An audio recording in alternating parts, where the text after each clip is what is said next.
Tá bom.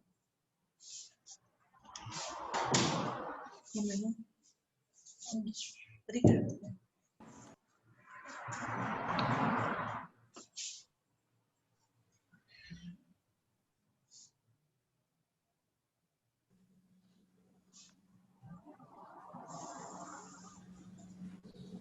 Cortou a fala do Roberto, né? Estou esperando ele aparecer aqui para dar oportunidade para ele continuar falando. Pode tirar o avental, filho. Você já parou de mexer com tinta?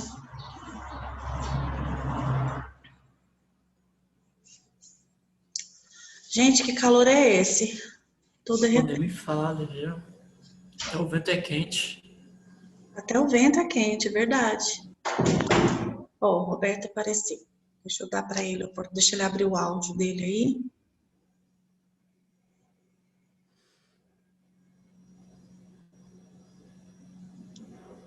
Oi, Roberto, cortou você. Você quer continuar, concluir o seu raciocínio?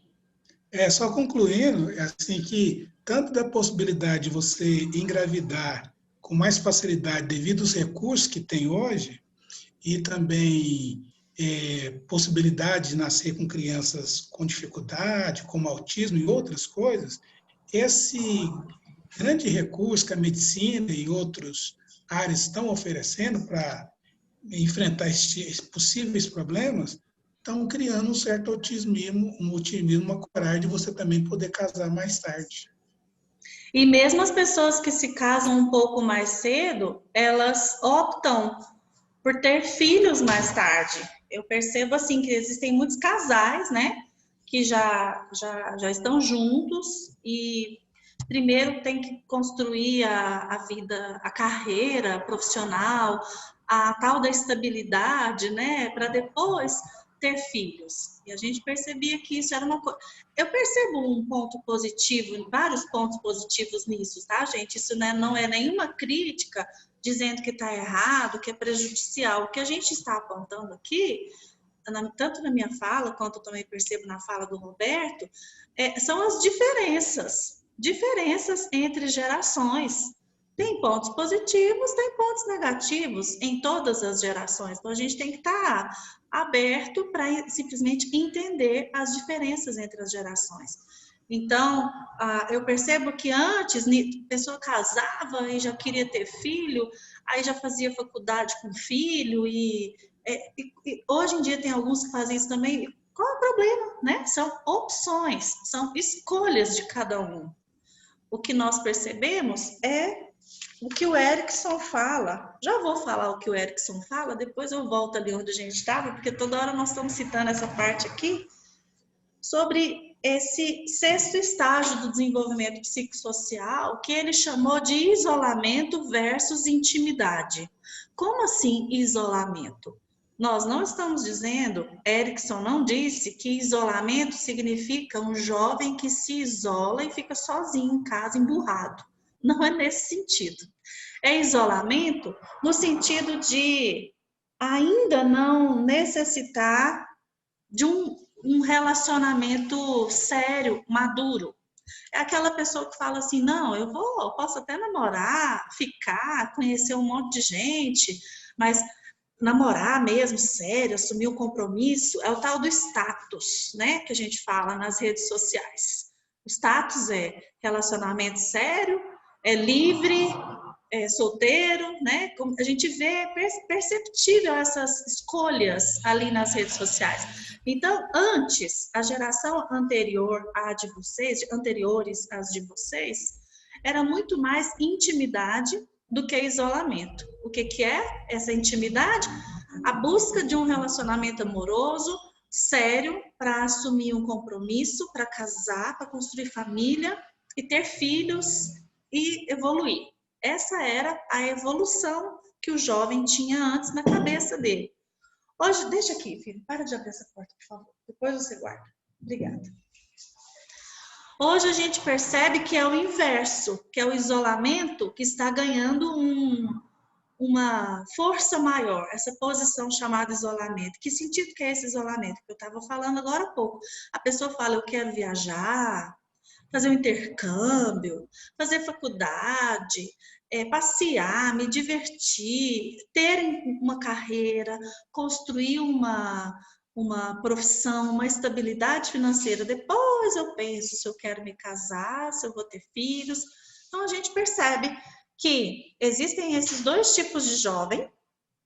Os dois existiram já nas outras gerações e hoje existem os dois tipos também. Só que o que a gente percebe é que a balança mudou. Antes a maioria era de um jeito, hoje a maioria é de outro jeito. Mas nós temos que respeitar as escolhas uns dos outros, né? E como eu disse agora há pouco, tem vantagens e desvantagens em ambos os polos. E Erickson apresentou esse polo, esses dois polos, falando dessas decisões de estilo de vida que o adulto jovem deve buscar. Se ele vai construir primeiro a carreira profissional ou se ele vai construir primeiro a vida amorosa. Daqui a pouco a gente vai falar sobre amor. Mas, concluindo sobre o relacionamento de jovens e seus pais, a que eu estava falando é que o jovem tem a condição agora de valorizar muito mais os seus pais, principalmente os adultos jovens que têm filhos. Depois que a gente tem filho e percebe o amor que nós temos por um ser que é gerado, nós aprendemos a valorizar mais os nossos pais, porque a gente sabe literalmente como é um amor que dói. Né? Então, talvez aquilo que eu não me preocupava em atender a necessidade emocional da minha mãe e do meu pai antes, depois que eu me tornei mãe, eu aprendi a melhorar como filha. Então, nós percebemos que quando adulto, isso aumenta a qualidade de relacionamento entre os filhos. E uma coisa que está chamando a atenção aqui no livro é que tem alguns filhos que têm uma incapacidade de soltar as amarras. O que significa essa incapacidade? Alguns filhos não saem de casa. Isso tem aumentado de uma maneira absurda nessa época, nesse momento que nós estamos, nesse século. Os filhos não saem mais de casa. Muitos homens que antes saía de casa, ia morar sozinho, ou ia encontrar alguém, se casar e ter filhos, construir a sua família. Hoje a gente percebe pessoas de 30, 40 anos morando ainda com os seus pais. E aí o que isso significa? É uma vida estereotipada, né? A gente percebe que existe um estereótipo de possivelmente problema. Por quê? Porque quando um homem, por exemplo, vai morar sozinho, ele tem que tomar conta da própria vida. Ele tem que saber lavar, passar, cozinhar. Se ele não dá conta ou se ele não tem tempo, ele sabe que ele tem que contratar alguém para fazer isso por ele, né? E aí, quando ele namora, encontra alguém, namora e casa, ele não vai cobrar isso da companheira, porque ele já sabe fazer. Agora, aquele rapaz que fica em casa até muito tarde, quando ele encontra uma companheira, ele quer que a companheira repita aquilo que a mãe dele fazia por ele. E não é parecido, não. Ele cobra igual. O mesmo arroz, a mesma roupa bem passada, a casa e o quarto arrumado do mesmo jeito. Então, isso implica em algumas dificuldades de relacionamento depois. Eu dei o exemplo do homem, mas isso também pode acontecer com a mulher. Se ela ficar em casa muito tempo, sendo mimada, como é que ela vai ser uma dona de casa depois? Se ela não tem condições de cuidar de uma casa, não é verdade? É típico dessa geração. Oi, é típico dessa geração, não é, Anderson? Professora. Oi. O Anderson ainda estava falando. Não, já terminou, pode falar, Rafael. A gente copia muito da cultura americana, né? Dos Estados Unidos. Mas nesse ponto a gente não copiou, né? Porque o americano, quando você vê assim, pelo menos no que a gente vai pegando dos filmes, né? É que ele sai de casa muito cedo, não casa cedo, mas sai de casa cedo né? Sim. E quando o rapaz começa a conversar com a menina tal, e ela vê que ele ainda mora com a mãe, isso não é bem visto, né? Sim. Então é uma coisa esquisita para eles, né? Para a gente não, né? Ficou assim muito normal. Pior que não, Rafael. Deixa eu te dar um palpite feminino. As mulheres ficam com medo de se relacionar com um homem que ainda mora com a mamãe. Isso é preocupante. Isso é muito preocupante. É sério, professor? É isso? É sério? É sério? Por não ter aquela dependência. É assim, porque é exatamente por causa daquele exemplo que eu acabei de dar. Sim, e tu Quanto vê a mais tempo comparação ficar na da. barra da saia da mamãe, mais difícil vai ser esse rompimento, porque ó, nós estamos falando de rompimento de casa. Mas Sim, quantos relacionamentos enfrentam dificuldades? Por quê? Porque saiu de casa, mas não rompe o cordão umbilical. Tem aquela coisa de passar na casa da mamãe todo dia, de ligar para a mamãe todo dia, e isso o homem e a mulher. Não estou falando só de um dos lados, não. Saiu de casa, mas continua com o pensamento. Inclusive, tem gente que fala, vou passar lá em casa. Uai, peraí, onde que você mora? Você não mora com seu marido, com seus ixi, filhos? Aí fala, vou passar lá em casa. Não, eu vou passar na casa da minha mãe, eu vou passar na casa do meu pai. É assim que a gente deveria citar.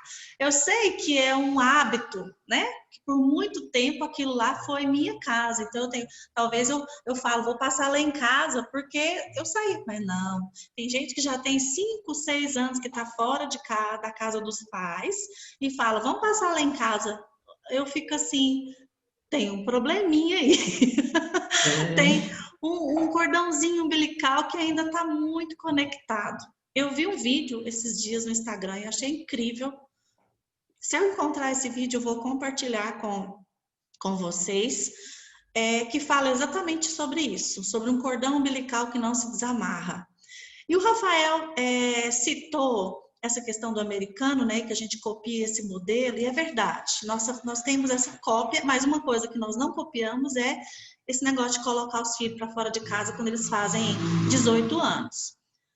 Mas aqui no livro, o livro americano, está citando, existem até filmes de comédia que citam como é uma sátira, né? É uma forma cômica de se referir a um problema social.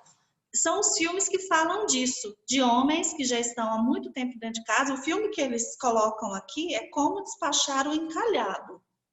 É um filme que conta a história de um homem de 30 anos que ainda vive com os pais e os pais estão desesperados para se livrar dele. Os pais arrumam namorada, os pais fazem de tudo para ele sair de casa. Qual que é o estereótipo do adulto jovem que não mudou de casa? É o estereótipo de ser preguiçoso, de ser egoísta, que se recusa a crescer, se recusa a aceitar responsabilidades. Isso não é opinião minha, está escrito aqui no livro, baseado em pesquisas. Esse tipo de estereótipo nem sempre é verdade, também está escrito aqui no livro. Mas existe esse tipo de preocupação, sim, e é um estigma que essas pessoas têm. Por que existe esse estigma? Porque muitos são assim. Então, quando tem uma pessoa que mora com os pais ainda e não é assim, ele tem que lutar um pouquinho para mostrar que ele não é desse jeito. Não é tão simples assim. Bom, eu já falei do Erikson aqui, no isolamento versus intimidade, e falei que o grande ponto de transição para mostrar que a pessoa é independente é um relacionamento maduro, um relacionamento sério. Para isso, a gente vai falar sobre os padrões de amor. Por quê? Porque para a gente falar sobre os tipos de relacionamento íntimo que existem na vida do jovem adulto, a gente vai falar sobre a amizade, mas nós também vamos falar sobre o amor. E aí na página 495 tem uma tabela muito interessante a respeito do amor. E eu queria conversar com vocês sobre isso. Eu acho que se muitas pessoas tivessem acesso a esse estudo antes, que é baseado numa pesquisa do Sternberg, que foi feita em 1986. Se as pessoas tivessem acesso a essa tabela mais cedo, talvez teriam condição de se relacionar de uma maneira mais saudável. Prestem atenção que tipo de relacionamento nós temos, que tipo de relacionamento nós queremos, que tipo de relacionamento que talvez seja idealizado, e a gente vê aí nessa tabela sobre os tipos de amor. Eu vou compartilhar a tela com vocês, porque enquanto eu vou explicando sobre essa teoria dos tipos de amor, a gente vai preenchendo essa tabela aqui que eu fiz para a gente conversar.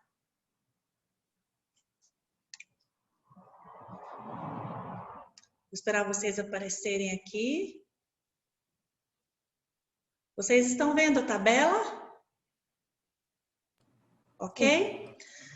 Os 3 componentes básicos para construir um amor são, vou fazer com o cursor aqui para vocês verem, paixão, intimidade e compromisso. Esses são os 3 elementos que descrevem um relacionamento amoroso.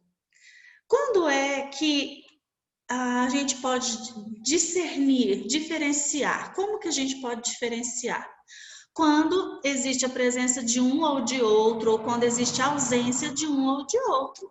Então, quando a gente vai preencher essa tabela aqui juntos, vocês vão perceber que tipo de relacionamento vocês vivem, ou já viveram, ou gostariam de viver, ok? O primeiro tipo que está aí é muito estranho, mas ele se chama desamor. Ou seja, não tem nenhum dos 3. É um relacionamento com uma pessoa que você tem pouco conhecimento, que você não quer se relacionar, ou que você não quer nem amizade com ela. É um desamor. Dá para ser colega, talvez, mas dentre esse coleguismo, esse relacionamento que é só de bom dia, bom, não tem paixão, não tem intimidade e não tem compromisso. Então, esses 3 estão ausentes. Por isso, eu não vou marcar X em nenhum desses 3 quadradinhos. Por quê? Porque quando é simplesmente uma amizade, o que está presente numa amizade? Intimidade. Uai, professora, tem intimidade na amizade? Tem, gente. Não é intimidade no sentido físico. É intimidade de se fazer conhecer e conhecer o outro. É a amizade verdadeira, profunda, é aquela que às vezes só de olhar um para o outro, vocês estão comunicando com o olhar. A gente já sabe o que a amiga falou, só dela olhar para a gente. Não precisa falar nada. Passa alguém ou alguém faz um comentário numa rodinha, você olha para sua amiga assim, só a olhada que vocês dão, depois vocês vão conversar horas sobre esse olhar que vocês trocaram. Mas por quê? Porque vocês têm muita intimidade, têm uma conexão muito grande, apoio emocional, uma ligação muito forte. É aquela pessoa com quem você pode contar, é aquela pessoa com quem, quando você tem um problema, é com essa pessoa que você conversa. Existe esse tipo de intimidade no relacionamento amoroso também? Existe. Mas, por enquanto, a gente pode dizer que esse tipo de intimidade existe na amizade. Então, na amizade não tem paixão, na amizade não tem compromisso, eu não troco aliança com um amigo, mas na amizade tem intimidade. Certo? Todo mundo entendeu? Todo mundo tem uma amizade assim? Ou já conheceu alguém assim? Beleza. Paixão. O único componente que existe dentro da paixão é a própria paixão. O que significa paixão?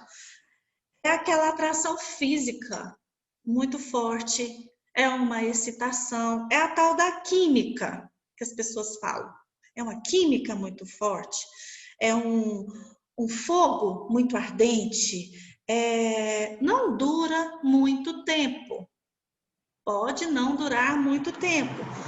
É aquele amor à primeira vista, que as pessoas pensam assim, meu Deus, encontrei o amor da minha vida, vi agora, apaixonei, é com ele que eu quero viver o resto da minha vida. Esse sentimento se chama paixão. É uma chama que se acende, mas ela não é duradoura. para um relacionamento se basear na paixão, ele precisa para ser longo, ele precisa de outros componentes, não só a paixão. Então, quando uma pessoa está apaixonada, só existe paixão. Isso é muito comum no início dos relacionamentos. E aí, com o passar do tempo, pode-se crescer a intimidade, pode-se assumir um compromisso, aí sim seria um amor verdadeiro, que tem todos os componentes. Mas, por enquanto, só se está apaixonado e pode ser que isso acabe e não dure por muito tempo. Como que é um amor vazio? Ué, professora, como assim amor vazio? Tem muita gente que está num relacionamento, pode ser um relacionamento que já tem há um bom tempo, mas não ama a pessoa de verdade. O que existe nesse relacionamento? Existe compromisso. Tem aliança, todo mundo sabe que mora junto, ou que está junto, que está namorando, todo mundo sabe. Talvez pode ser aquele tipo de namoro que virou irmão, que já tem tanto tempo junto, que parece mais um relacionamento de irmãos do que de namorado, de marido e mulher, né? De companheiro e companheira, ou companheiro e companheiro, companheira e companheira também. Então, o amor vazio, o único componente que tem nele é o compromisso. Frequentemente, a gente encontra isso em casamentos arranjados, que era muito comum, né? As pessoas se casarem porque a mãe e o pai arrumou aquela pessoa para casar. E a minha avó casou desse jeito, ainda bem que ela se apaixonou pelo meu avô e os dois foram muito felizes. Mas tem muita gente que vive um relacionamento apenas de compromisso pro resto da vida. O que tem dentro do amor romântico? Tem paixão e tem também intimidade. Os amores românticos são aqueles que têm uma atração física muito grande um pelo outro, mas eles não estão mutuamente comprometidos. Esse aí pode ser, por exemplo, o amor de amantes. Existe muita paixão, uma relação física muito forte. Existe intimidade, pode até contar problemas, compartilhar dificuldades, mas não tem compromisso. Ninguém pode dizer que eles estão juntos. Não é público, nem sempre esse relacionamento é público. Não tem compromisso no sentido de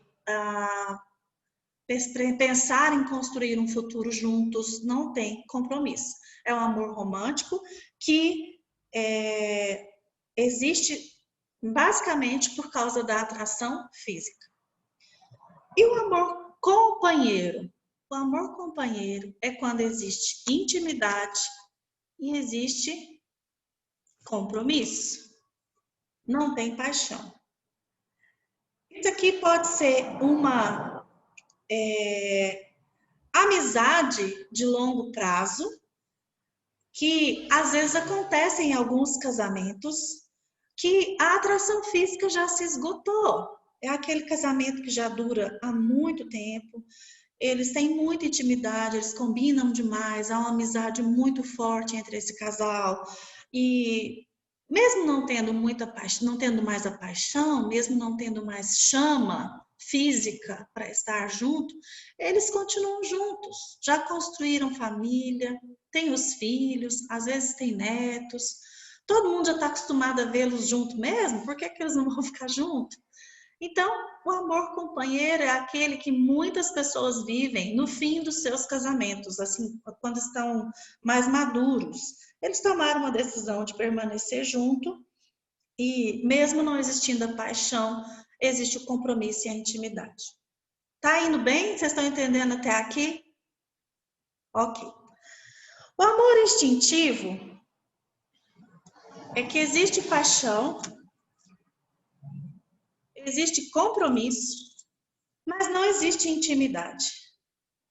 É tipo um namoro relâmpago. Aquela paixão, estou apaixonada, você é o amor da minha vida, eu acho que a gente tem que se casar, vamos comprar uma aliança, e troca aliança, e foto no Instagram, e foto no Facebook, e todo mundo pensa assim, meu Deus, eles encontraram a alma gêmea, eles vão casar mesmo.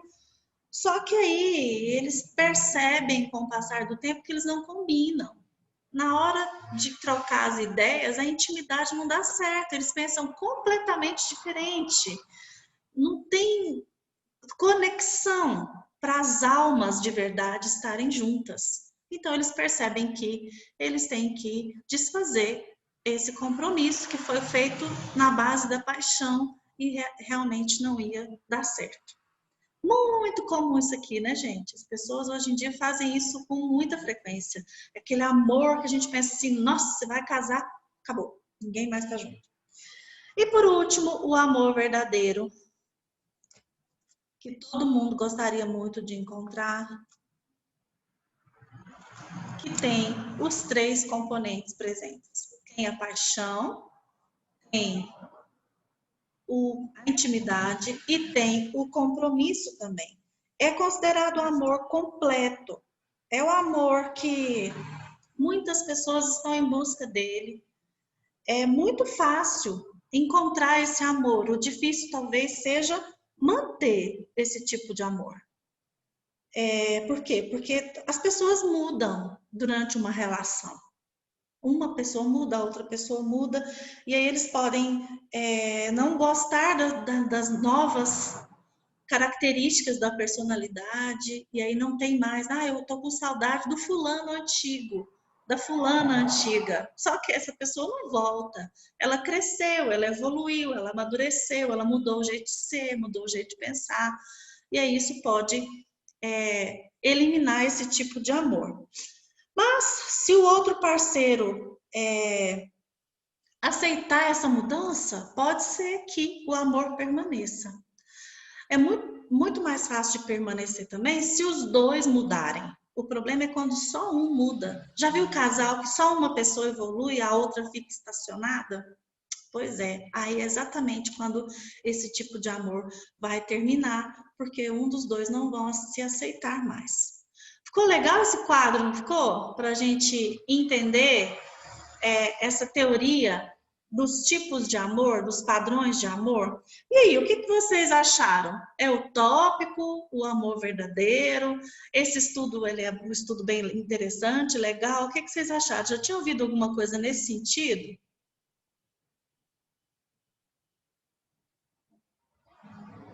Alguém? A primeira vez, professora, sobre esse quadro que mostra como se fosse uma balança sobre os amor. Mas é interessante, não é? Demais. Até a No amizade. final, o amor machuca. Até a amizade está aqui dentro desse amor.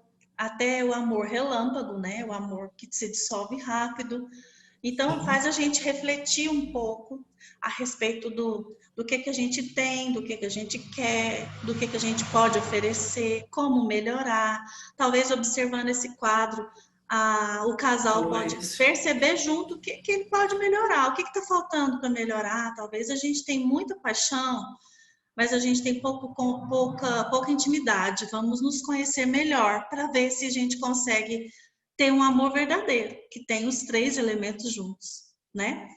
Bom, além do amor, aqui no livro está falando também sobre a capacidade que o jovem adulto tem para ter os relacionamentos íntimos. Por isso que a gente falou desses tipos de amor.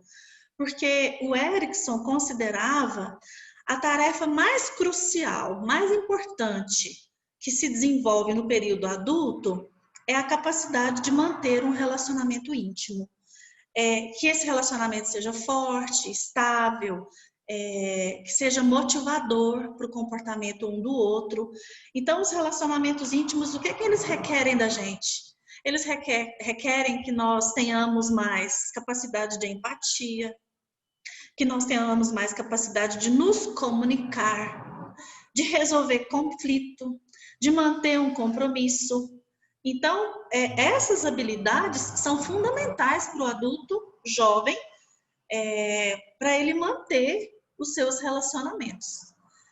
As amizades, durante o período adulto-jovem, elas podem ser menos estáveis do que nos períodos anteriores e posteriores. Ué, professora, mas se o adulto já é capaz de manter uma amizade, por que ela vai ser menos estável do que nos outros períodos? Por causa da frequência de mudanças em relação a trabalho, cidade, faculdade. Vejam só, enquanto crianças e ou adolescentes, vocês talvez nós estávamos frequentando a mesma escola, morando na mesma cidade. Então, as amizades eram mais estáveis. Agora, como adulto jovem, por exemplo, aqueles jovens que eu citei na aula passada, que mudam de uma cidade para outra, como que ele vai manter essa amizade a longa distância, a amizade EAD, com a turma que ficou lá na outra cidade? O Anderson veio do Pará. Com certeza ele tem amizades lá no Pará. Mas com quem que ele está se envolvendo com mais frequência aqui em Anápolis? Com os amigos daqui. Com as amizades que ele fez aqui. Então, é por isso que as amizades na fase adulto-jovem, elas são consideradas menos estáveis. Por quê? Muda de cidade, muda de estado, muda de emprego. Às vezes, a amizade que vocês têm no emprego, aí você vai na casa do colega, aí participa do chá de revelação do bebê da colega, aí, de repente, muda de emprego, não encontra mais essas pessoas, perde o vínculo. Né? Então, é por isso que as amizades na idade adulto, jovem, são consideradas menos estáveis. Não é porque elas são amizades mais fluídas e menos importantes. Não é isso. Vocês vão perceber. Nós temos amizades na faculdade que a gente pensa que essa amizade vai ser para o resto da vida. Realmente, eu estudei com as minhas colegas também de faculdade durante 5 anos, assim como vocês vão fazer um curso de 5 anos. E eu considerava que as minhas amizades nunca seriam desfeitas. Eu tenho contato com uma, com outra, de vez em quando a gente se fala, mas olha só, a gente não encontra todo dia mais, a gente não faz trabalho de grupo mais. Então, vai perdendo o vínculo. E com quem eu convivo hoje mais é com quem eu tenho mais intimidade. Por isso que há uma mudança nas amizades, na estabilidade das amizades, na fase adulto-jovem. Ficou claro? A questão da estabilidade das amizades? Ok, então, pessoal. Na próxima aula, nós vamos falar sobre vida conjugal do adulto-jovem. O que acontece, já que é esperado, né, muitas pessoas entrarem numa vida conjugal quando fica adulto-jovem. Não agora, que vocês têm 20 e pouquinhos, mas antes dos 40. A grande maioria passa por um relacionamento conjugal. Então, nós vamos falar de vida de solteiro, de relacionamento do casado, do casamento homossexual, do possível divórcio, de ter filhos, maternidade e paternidade. Então, nós vamos falar sobre isso, que são os tipos de relacionamento que se tem nessa idade, na próxima aula. Tá ok? Podemos encerrar? Tem alguma pergunta, algum complemento que alguém quer fazer? Não? Então tá. O Anderson pôs uma poesia aqui no chat, é isso? Foi, sobre o amor. Olha só, do amor selvagem. Esse nem tá na nossa tabelinha.